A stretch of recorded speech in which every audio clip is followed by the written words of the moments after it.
ಪ್ರೀತಿಯ ವಿದ್ಯಾರ್ಥಿಗಳೇ, ಮಧುರ ಕನ್ನಡ ಕಲಿಯೋಣ ಚಾನಲಿಗೆ ಸ್ವಾಗತ.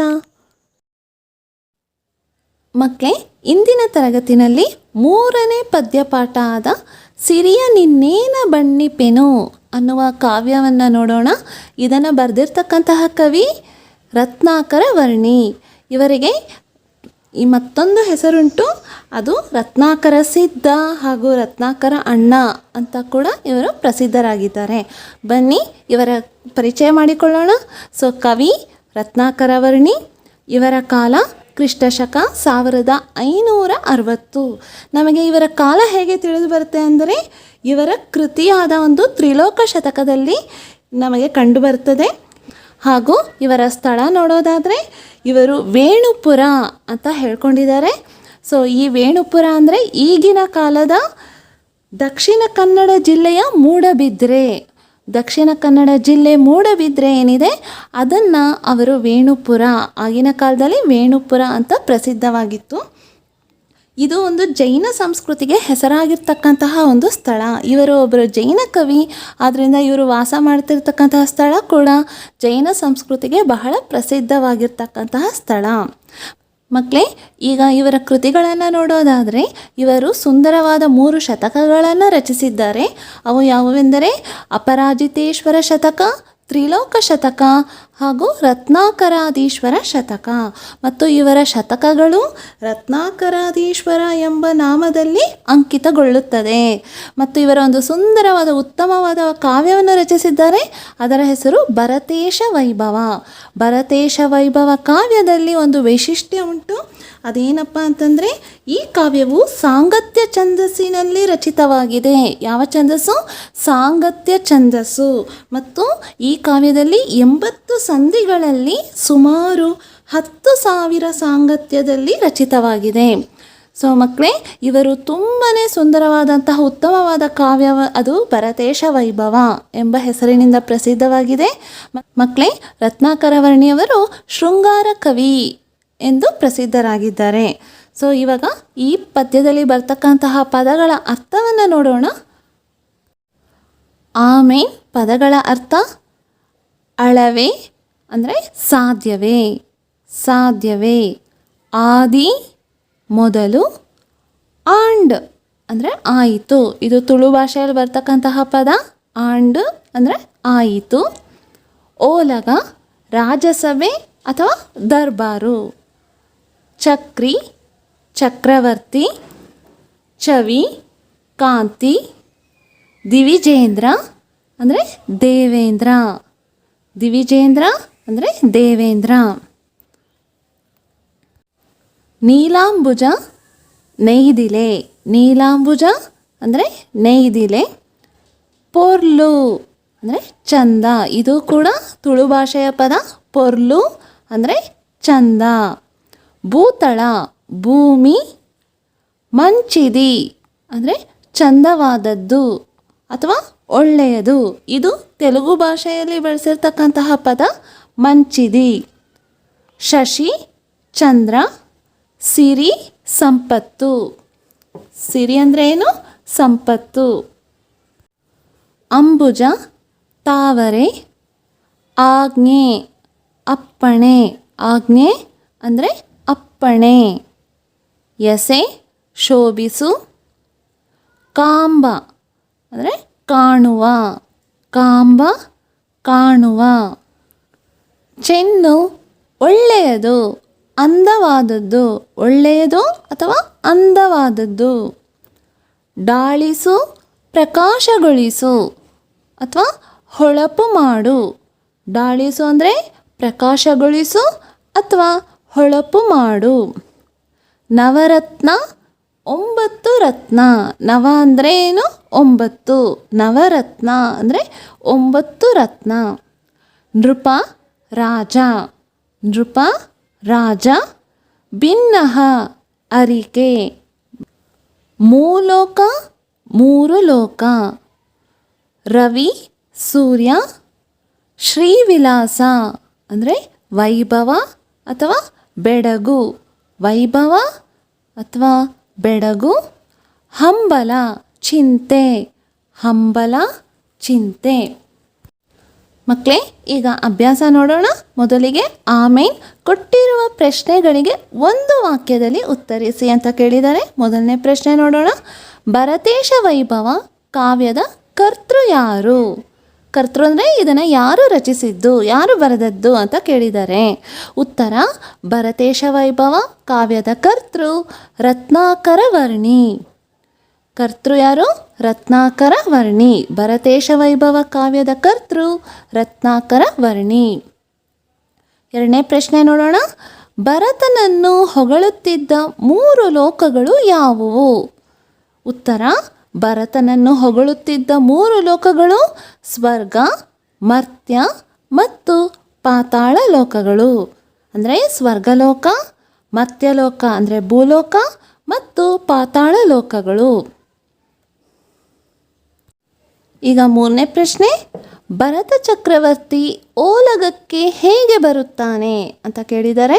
ಉತ್ತರ: ಭರತ ಚಕ್ರವರ್ತಿ ಉದಯದೊಳೆದ್ದು ದೇವತಾ ಅರ್ಚನೆ ಮಾಡಿ ವಿವಿಧ ಚಲುವಿನ ಛತ್ರ ಚಾಮರಗಳ ಸಾಲಿನಲ್ಲಿ ಬಿಳಿಯ ಮೋಡಗಳ ಮರೆಯಲ್ಲಿನ ಸೂರ್ಯನೋ ಚಂದಿರನೋ ಎಂಬಂತೆ ಬರುತ್ತಾನೆ. ಈಗ ನಾಲ್ಕನೇ ಪ್ರಶ್ನೆ. ಆಸ್ಥಾನ ಭವನದೊಳಗೆ ರಾಜನು ಹೇಗೆ ಶೋಭಿಸುವನು? ಹೇಗೆ ಶೋಭಿಸುವನು ನೋಡೋಣ. ಉತ್ತರ: ಭರತೇಶ ಚಕ್ರವರ್ತಿಯು ರಾಜಭವನದೊಳಗೆ ಕಮಲಗಳ ಗುಂಪಿನಲ್ಲಿಯ ಸೂರ್ಯನಂತೆ, ತಾರೆಗಳ ನಡುವಿನ ಚಂದ್ರನಂತೆ, ದೇವತೆಗಳಲ್ಲಿ ಇಂದ್ರನಂತೆ ಶೋಭಿಸುವನು. ಮಕ್ಕಳೇ, ಈಗ ಐದನೇ ಪ್ರಶ್ನೆ. ತುಂಬಿದ ಸಭೆ ಮೈ ಮರೆತು ಕಾತುರರಾಗಿದ್ದಕ್ಕೆ ಕಾರಣವೇನು ಅಂತ ಕೇಳ್ತಾ ಇದ್ದಾರೆ.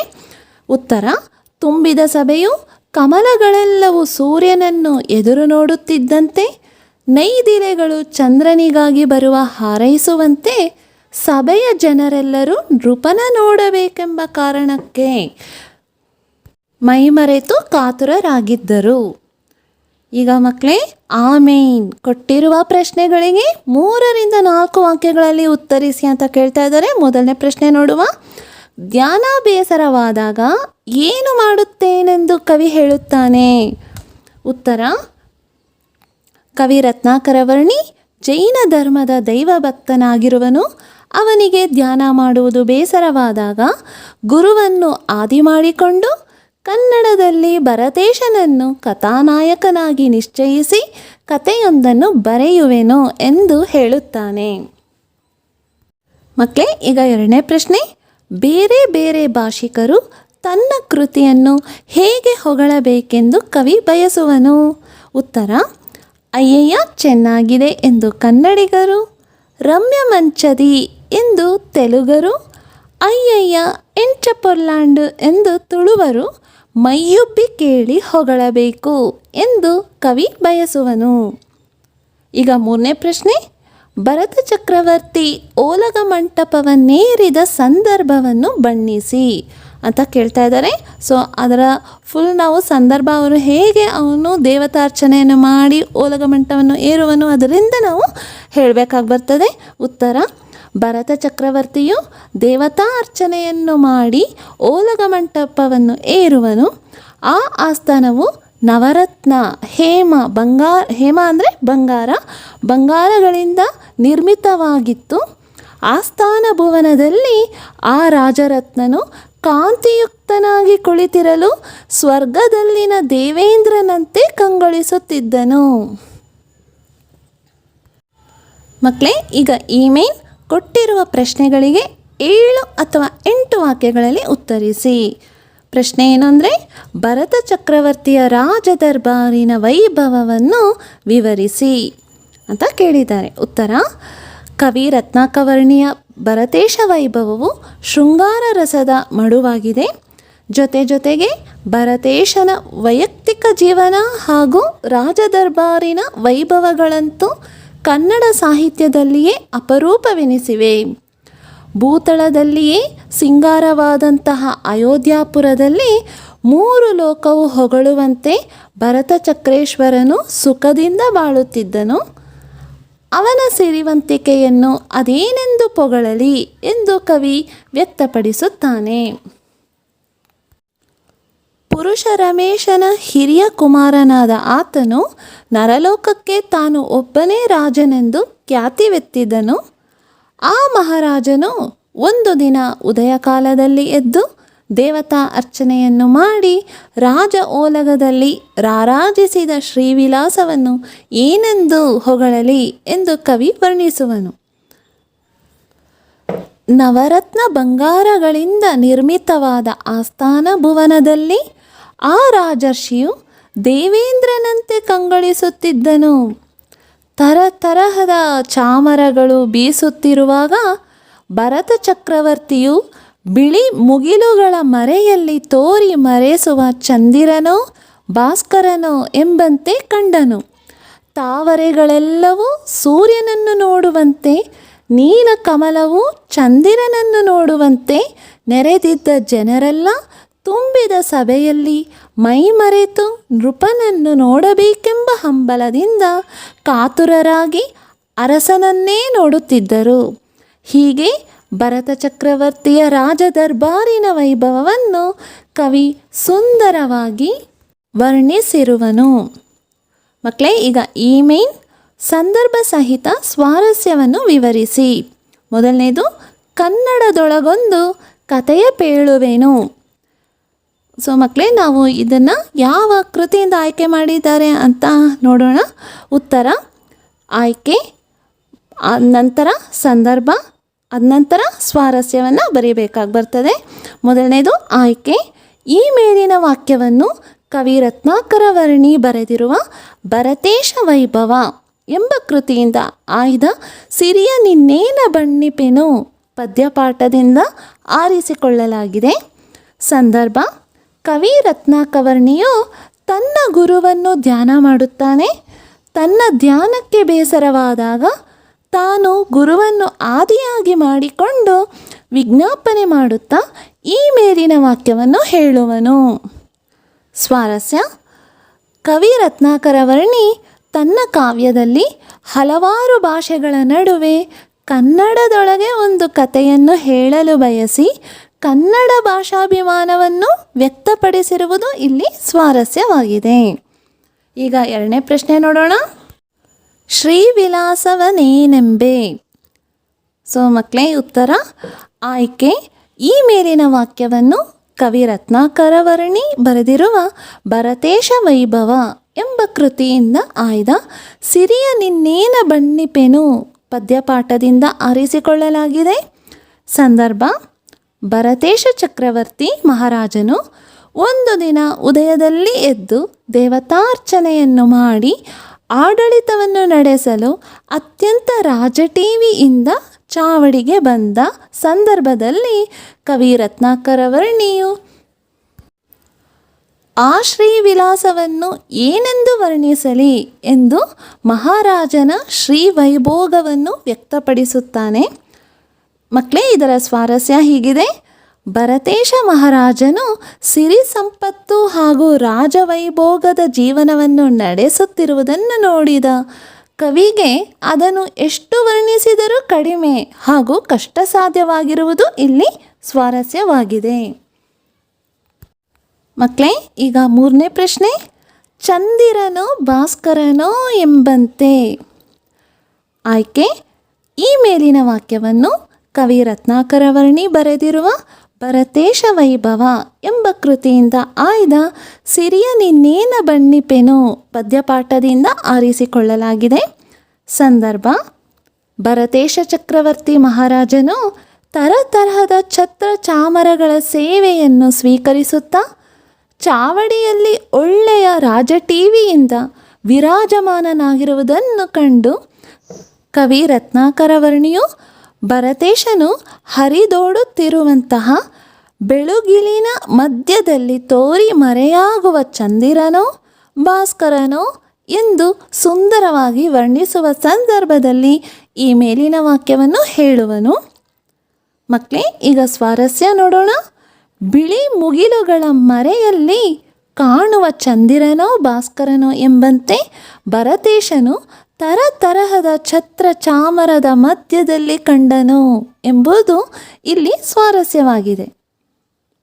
ಮಕ್ಕಳೇ, ಈಗ ಓಮೇನ್ ಮೊದಲೆರಡು ಪದಗಳಿಗಿರುವ ಸಂಬಂಧದಂತೆ ಮೂರನೆಯ ಪದಕ್ಕೆ ಸಂಬಂಧಿಸಿದ ಪದವನ್ನು ಬರೆಯಿರಿ ಅಂತ ಕೇಳಿದ್ದಾರೆ. ಅಂದರೆ ಮೊದಲೆರಡು ಪದ ನೋಡ್ತಾ ಇದ್ದೀರಲ್ಲ, ಇದು ಏನು ಸಂಬಂಧ ಕೊಡ್ತಾ ಇದೆ, ಒಂದಕ್ಕೊಂದು ಪದಕ್ಕೆ ಏನು ಸಂಬಂಧ ಇದೆ, ಸಮಾನಾರ್ಥಕ ಪದವೋ ವಿರುದ್ಧಾರ್ಥಕ ಪದವೋ ಅಂತ, ಅಥವಾ ಇನ್ನೇನಾದರೂ ವ್ಯಾಕರಣಾಂಶಗಳುಂಟಾ ಅಂತ ನೋಡಿ ಸಂಧಿ ಇರಬಹುದು, ಇಲ್ಲ ಅಂತಂದರೆ ಛಂದಸ್ ಇರ್ಬೋದು, ಏನಾದರೂ ಇರಬಹುದು. ಅದರ ಸಂಬಂಧ ಹೇಗಿದೆ ಅಂತ ನೋಡಿಕೊಂಡು ಮೂರನೆಯ ಪದಕ್ಕೂ ಸಹ ನಾವು ಅದೇ ರೀತಿಯಾದ ಸಂಬಂಧವನ್ನು ಕೊಡಬೇಕಾಗಿ ಬರ್ತದೆ. ಮೊದಲನೇದು ಭಿನ್ನಃ, ಅರಿಕೆ. ಭಿನ್ನಃ ಅಂದರೆ ಅರಿಕೆ. ಇಲ್ಲಿ ಏನು ಸಂಬಂಧ ಕಾಣ್ತಾ ಇದೆ, ಸಮಾನಾರ್ಥಕ ಪದ. ಭಿನ್ನಃ ಪದಕ್ಕೆ ಸಮಾನಾರ್ಥಕವಾದಂತಹ ಪದ ಅರಿಕೆ ಆದರೆ ವಿಭು ಅನ್ನೋ ಪದಕ್ಕೆ ಪಂಡಿತ. ವಿಭು ಅಂದರೆ ಪಂಡಿತ, ಅದು ಉತ್ತರವಾಗುತ್ತದೆ. ಎರಡನೇ ಪ್ರಶ್ನೆ ನೋಡೋಣ. ಪೊಗಳು ತೆಗಳು. ಪೊಗಳು ಅದಕ್ಕೆ ವಿರುದ್ಧವಾಗಿರ್ತಕ್ಕಂತಹ ಪದ ತೆಗಳು ಆದರೆ ಕಾರ್ಮುಗಿಲ್ ಅದಕ್ಕೆ ವಿರುದ್ಧವಾದಂತಹ ಪದ ಏನಾಗಿರಬಹುದು, ಬೆಳುಗಿಲ್. ಕಾರ್ಮುಗಿಲ್, ಬೆಳುಗಿಲ್. ಮಕ್ಕಳೇ, ಈಗ ಮೂರನೇ ಪ್ರಶ್ನೆ. ಭರತ ಅಯೋಧ್ಯ. ಬಾಹುಬಲಿ ಇದಕ್ಕೆ ಉತ್ತರ ಪೌದನಪುರ. ನಾಲ್ಕನೇ ಪ್ರಶ್ನೆ. ನೀಲಾಂಬುಜ. ನೀಲ ಪ್ಲಸ್ ಅಂಬುಜ ಆದರೆ ಚಕ್ರೇಶ್ವರ ಏನಾಗುತ್ತೆ ಅಂತ ಕೇಳ್ತಾ ಇದ್ದಾರೆ. ನೀಲಾಂಬುಜನ ಬಿಡಿಸಿದಾಗ ನೀಲ ಪ್ಲಸ್ ಅಂಬುಜ ಆಗ್ತಾ ಉಂಟು. ಸೊ ಚಕ್ರೇಶ್ವರವನ್ನು ಬಿಡಿಸಿದರೆ ನಮಗೆ ಚಕ್ರ ಪ್ಲಸ್ ಈಶ್ವರ ಆಗುತ್ತೆ. ಮಕ್ಕಳೇ, ಈಗ ಮೇನ್ ಕೊಟ್ಟಿರುವ ಪದ್ಯ ಭಾಗವನ್ನು ಪೂರ್ಣಗೊಳಿಸಿ ಕಂಠಪಾಠ ಮಾಡಿರಿ ಅಂತ ಕೇಳಿದ್ದಾರೆ. ಸೊ ಈಗ ಕೊಟ್ಟಿರ್ತಕ್ಕಂತಹ ಪದ್ಯ ಭಾಗವನ್ನು ನೀವು ಕಂಠಪಾಠ ಮಾಡಬೇಕಾಗಿ ಬರ್ತದೆ. ಮೊದಲನೇದು, ಅಯ್ಯಯ್ಯ ಚೆನ್ನಾದುದೇನೆ ಕನ್ನಡಿಗರು, ರಮ್ಯ ಮಂಚದಿ ಎನೆ ತೆಲುಗ, ಅಯ್ಯಯ್ಯ ಎಂಚ ಪೊರ್ಲಾಂಡೆಂದು ತುಳುವರು, ಮೈಯೊಬ್ಬೆ ಕೇಳಬೇಕಣ್ಣ. ಎರಡನೇದು, ಅಂಬುಜವೆಲ್ಲವೂ ರವಿಯನೋಳಂತೆ, ನೀಲಾಂಬುಜನೋಳಂತೆ ಶಶಿಯ, ತುಂಬಿದ ಸಭೆಯಲ್ಲಿ ನೃಪನ ನೋಡುವ ಮಿಕ್ಕ ಹಂಬಲ ಮೆರೆದುದಲ್ಲಲ್ಲಿ. ಸೊ ಮಕ್ಕಳೇ, ಇಲ್ಲಿಗೆ ಪದ್ಯಪಾಠ ಸಿರಿಯ ನಿನ್ನೇನ ಬಣ್ಣಿಪೆನು ಪ್ರಶ್ನೋತ್ತರಗಳು ಮುಕ್ತಾಯವಾಯಿತು. ನಮಸ್ಕಾರ.